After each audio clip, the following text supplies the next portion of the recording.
पर आज हम बात करने वाले केमिकल बॉन्डिंग, जो कि क्लास 11 केमिस्ट्री का चैप्टर है, उसके सारे नीट 2023 के क्वेश्चंस जो कि आपके लिए बहुत इंपॉर्टेंट होने वाले हैं। अगर आप नीट 2024 की प्रिपरेशन कर रहे हैं, बहुत ही ईजी वे में हम आज इनको समझने वाले हैं। तो दोस्तों चलिए शुरू करते हैं। क्वेश्चन 1 जो कि नीट 2023 में आया हुआ था, ये MOT यानी कि मॉलिक्यूलर ऑर्बिटल थ्योरी, जो हमारा सब टॉपिक है, उससे आया हुआ है। तो दोस्तों इन्होंने पूछा है the correct order of energies of molecular orbitals of nitrogen molecule and 2 molecule is. आपको ऑप्शन दिए गए हैं ये 4। तो दोस्तों आपको याद कर लेना है कि जो ऑर्बिटल एनर्जी है वो इस सीक्वेंस में बढ़ती है। सिग्मा 1s, उसके बाद सिग्मा स्टार 1s, उसके बाद सिग्मा 2s, उसके बाद सिग्मा स्टार 2s, उसके बाद पाई 2px equal to pi 2py, उसके बाद सिग्मा 2pz, उसके बाद पाई स्टार 2px और पाई स्टार 2py, और उसके बाद सिग्मा स्टार 2pz। तो यही आपको ढूंढना है। तो दोस्तों यहाँ पर आपको बी ऑप्शन में ये देखने मिल रहा है। पहले सिग्मा 1s, उसके बाद सिग्मा स्टार 1s, उसके बाद sigma 2s, sigma star 2s, पाई 2px, पाई 2py, sigma 2pz, pi star 2px और सिग्मा स्टार 2pz। तो यहाँ पर आप इसका मॉलिक्यूलर एनर्जी डायग्राम भी देख सकते हैं। तो दोस्तों यहाँ पर देखिए, आपको जो सिग्मा 2pz जो है वो सबसे ऊपर है, तो इसीलिए इसका आंसर 2 हो जाएगा। सेकंड ऑप्शन इसका सही आंसर हो जाएगा।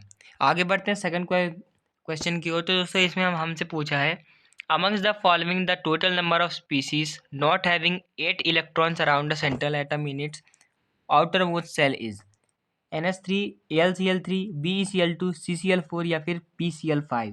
तो दोस्तों यहाँ पर ऐसी 3 स्पीसीज हैं जो कि आप देख सकते हैं कि उनका जो सेंट्रल एटम है उनके अराउंड 8 इलेक्ट्रॉन्स नहीं है। तो सबसे पहले यहाँ पर स्पीसीज दोस्तों AlCl3, एल्यूमिनियम क्लोराइड। तो यहाँ पर देखिए Al, Cl और Cl, तो यहाँ पर क्या है 6 इलेक्ट्रॉन है, क्योंकि यहाँ के दो और यहाँ के दो, तो 6 इलेक्ट्रॉन है, तो इनका 8 नहीं है। और देखिए BeCl2, इसमें क्या है 4 इलेक्ट्रॉन्स है, क्योंकि एक बॉन्ड जो है वो 2 इलेक्ट्रॉन्स को डिस्प्ले करता है, रिप्रेजेंट करता है। और PCl5 देखिए तो दोस्तों यहाँ पर 5Cl है, यानी कि यहाँ पर 10 इलेक्ट्रॉन है, यहाँ पर भी 8 इलेक्ट्रॉन नहीं है। तो इसका आंसर हो जाएगा सेकंड। अगर बाकियों की बात करें NH3 हो गया और CCl4 हो गया, तो दोस्तों इनके पास क्या है लोन पेयर भी है, तो फिर ये अपने 8 इलेक्ट्रॉन पूरे कर लेते हैं। इसीलिए सिर्फ ये 3 ही है जिनका ऑक्टेट कंप्लीट नहीं है।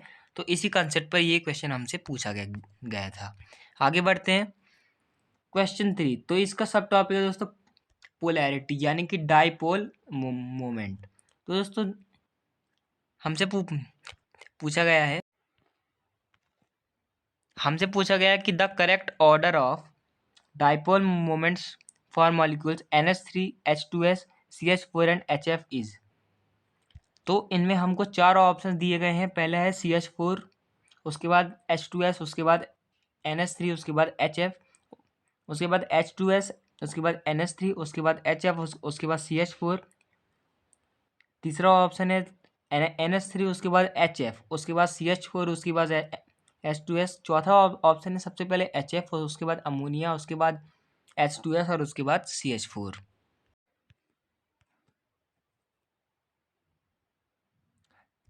तो फिर दोस्तों अब आपको यहाँ पर देखना है कि जो HF है उसकी जो क्या है सबसे ज़्यादा जो डाइपोल मोमेंट है वो उसका है, क्योंकि जो फ्लोरीन है वो क्या है मोस्ट इलेक्ट्रोनेगेटिव है। तो ये आपको याद रखना है कि फ्लोरीन मोस्ट इलेक्ट्रोनेगेटिव है, यानी कि सबसे ज़्यादा जो पोलैरिटी है, जो सबसे ज़्यादा इलेक्ट्रॉन खींचेगा अपने पास, वो है फ्लोरीन। तो फिर इसका आंसर हो जाएगा 4। और बाकियों की बात करें तो दोस्तों यहाँ पर आप देख सकते हैं कि आपको दिखाया गया है इलेक्ट्रोनेगेटिविटी इंक्रीजेस ऑन।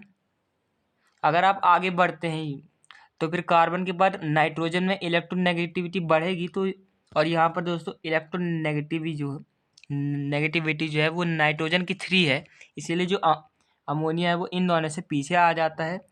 और दोस्तों सल्फर डाउन द ऑर्डर आता है, इसलिए उसकी इलेक्ट्रोनेगेटिविटी भी कम हो जाती है।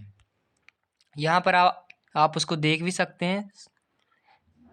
अगर आप लेफ्ट साइड पे बढ़ेंगे तो आपको इलेक्ट्रोनेगेटिविटी बढ़ती हुई मिलेगी, नीचे जाएंगे तो इलेक्ट्रोनेगेटिविटी डिक्रीज करेगी, इसलिए इसका आंसर डी हो जाएगा।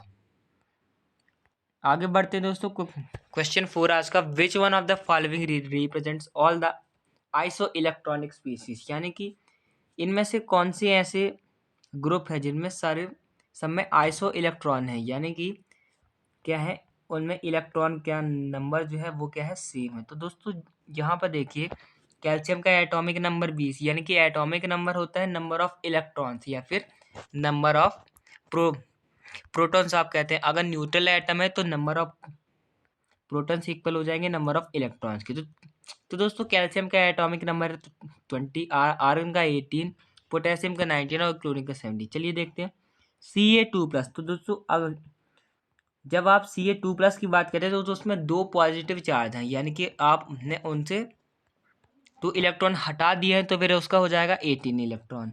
और दोस्तों आर्गन में तो 18 इलेक्ट्रॉन है ही। तो और दोस्तों K+, यानी कि आपने K से एक इलेक्ट्रॉन हटा दिया तो उसमें पॉजिटिव चार्ज आ गया, तो इसके में भी 18 है। Cl-। तो दोस्तों अगर Cl- की बात करें, Cl- में क्या है, Cl का एटॉमिक नंबर 17 है। अगर उसमें माइनस तो उसमें 17+1 यानी कि 18 इलेक्ट्रॉन होते हैं। तो इन सब में सेम नंबर ऑफ इलेक्ट्रॉन है, इसीलिए ये डी ऑप्शन इनमें सही हो जाएगा। आगे बढ़ते दोस्तों, आज का last question, which one of the following statements is incorrect related to the molecular orbital theory MOT। पहला है, the pi star antibonding molecular orbital has a node between the nucleus. तो दोस्तों ये बहुत सही बात है कि जो एक पाई स्टार जो होती है उनके बीच में एक नोड होता है, यानी कि उनके बीच में एक खाली स्पेस होता है। और दूसरा है, in the formation of a bonding molecular orbital the 2 electron waves are of the bonding atoms reinforce each other. तो दोस्तों ये भी बहुत ही सही स्टेटमेंट है, क्योंकि जो दो इलेक्ट्रॉन वेव्स हैं वही जो कंस्ट्रक्टिव इंटरफेरेंस करके अपना एक मॉलिक्यूल बनाती हैं। लेकिन दोस्तों जो तीसरा स्टेटमेंट है कि जो 2px और 2py ऑर्बिटल्स है वो सिमेट्रिकल है, ये गलत हो जाएगा। यहाँ पर आप 2px और 2py को देख सकते हैं, इनमें सिमेट्री आपको दिखाई नहीं दे रही होगी। और दोस्तों चौथा भी सही है कि जो पाई बॉन्डिंग है वो उसमें क्या होता है, जो इलेक्ट्रॉन की डेंसिटी है वो ऊपर ज़्यादा होती है और इंटर न्यूक्लियर एक्सिस की नीचे अगर हम जाएंगे तो वो कम होती है। तो ये भी दोस्तों नोट्स की वजह से ही होता है, इसलिए इसका आंसर दोस्तों सी पार्ट हो जाएगा।